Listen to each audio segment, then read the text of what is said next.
So far on our asphalt odyssey, we left our home in Virginia Beach, made it across the Mississippi River, encountered flooding in Arkansas, almost encountered tornadoes in Oklahoma, visited several Route 66 museums, crossed over the Texas line, encountered gale force winds and heavy rain in the panhandle of Texas, before making it to New Mexico and enjoying a New Mexico sunrise, and understanding why New Mexico is called the Land of Enchantment.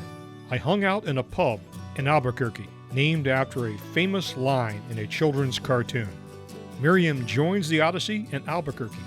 We indulge in Santa Fe, or crossing the Continental Divide before pressing on to Durango, Colorado. Say something profound. We're here. We're in Durango. It's a neat historic hotel. Here comes a Silverton up from Durango. Here comes a Silverton shoveling coal.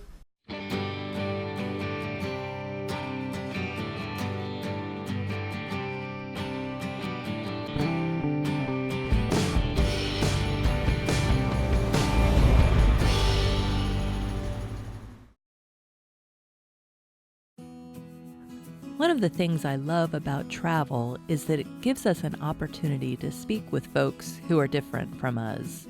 And I guess I'm a collector of stories. Our bus driver on the ride up to Silverton shared so much information about the area that it was just fascinating. This past winter, they actually had 200% of their average snowfall. Up in the mountains of Silverton, at 9,300 feet, they had nearly 40 feet of snow. I can't even fathom 40 feet of snow. But what a difference. And we could see it in the Animas River. She said that the rapids were at level 5, and you could really feel the energy there. Being a fairly close couple, we share everything. Miriam got off the plane with a small head cold, which got worse, and she was kind enough to share it with me. So now I've got the head cold. We're both suffering. But she is my viral vixen. Okay. In the early 70s, I became aware of a singer, performer named C.W. McCall. That was his stage name. His actual name was Bill Fries. He was an ad executive in the Midwest.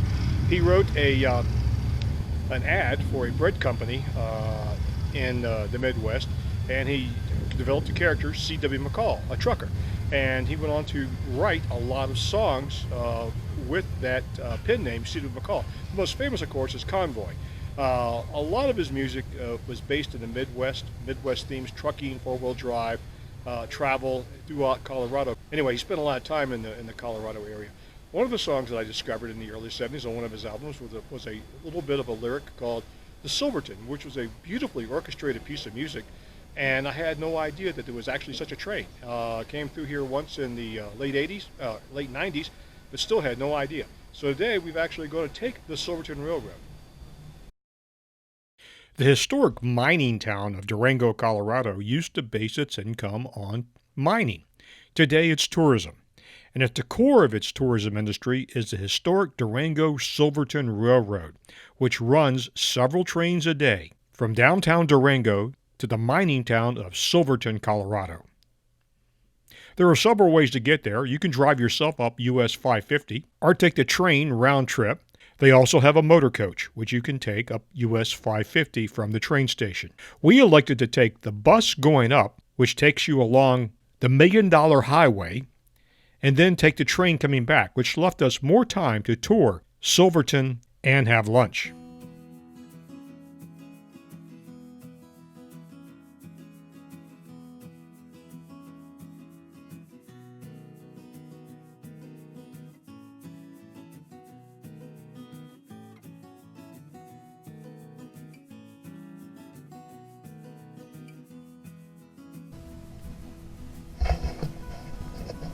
Silverton, Colorado, 9,000 feet above sea level and change. There's only one paved road in town. It's the road we came in on. And actually Silverton sits in a caldera.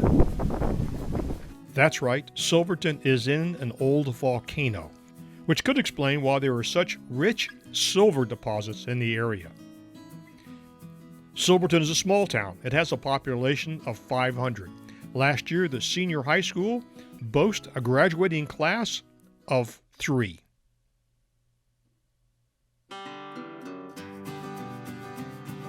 About the time the rain started to turn heavy, we boarded the train for the 4-hour return trip to Durango in our first-class car, which offers complimentary soft drinks and cash bar.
Morning, guys. If you ever had a desire to understand what a zombie feels like, I have the formula for you. You take a 60-year-old metabolism, you give it a really good head cold, thank you, my love, and you get it 4 hours of sleep the night before, then you take it to 9,000 feet above sea level to walk around a beautiful little town. And then you drop the temperature to about 45, 50 degrees, and you make it rain. That's what the adventure's about, the good and the bad. So we're still fighting head colds, but we're heading out today. Going to be crossing over Wolf Creek Pass, which is up on the Great Divide. I was not human enough last night to film the closing, so the video for this section of the video. So we're going to do it this morning, and we're going to go out and have some breakfast. So hope you guys enjoy the video, and until the next one. Bye-bye. Bye. Take care.